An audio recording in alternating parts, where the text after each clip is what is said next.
பூச நட்சத்திரத்துல பிறந்தவங்களுக்கு ஒரு அருமையான பரிகாரங்க. திருமணம் ஆகாதவங்க, குழந்தை பாக்கியம் இல்லாதவங்க, பண வருவாய் நல்லா இல்லாதவங்க, அதே மாரி வேலைக்காக வெயிட் பண்ணிக்கிட்டு இருக்கவங்க, பதவி உயர்வுக்காக வெயிட் பண்ணி எல்லாருக்குமே ஒரே ஒரு பரிகாரம் இது கரெக்ட்டா இருக்கும். நீங்க செஞ்சு பார்த்துட்டு சொல்லுங்க.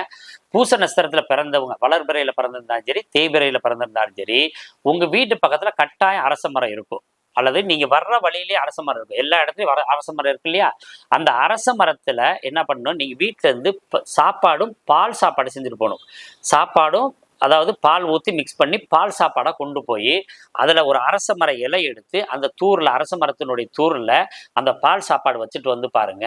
எவ்வளவு அருமையான பரிகாரமா உங்களுக்கு மாறுச்சுன்னு தெரியும். அல்லது பால் வாங்கிட்டு போகணும். பசும்பால் வாங்கிட்டு போகணும். அதை சூடு பண்ணாம அரச மரத்துக்கு ஊத்திட்டு வரணும். இப்ப அரச மரத்துல நிறைய இடத்துல விநாயகர் இருப்பாரு. அப்ப அந்த விநாயகருக்கு நீங்க படைச்சிட்டு வந்தா கூட போதும். அதாவது அரச மரத்துக்கிட்ட இருக்கிற விநாயகருக்கு பால் சோறு அரச மர இலையில படைச்சிட்டு வந்து பாருங்க. நீங்க கேட்ட காரியங்கள் எல்லாமே நினைத்த காரியங்கள் கூட நடக்கிறதுக்கு நிறைய வாய்ப்பு உண்டு.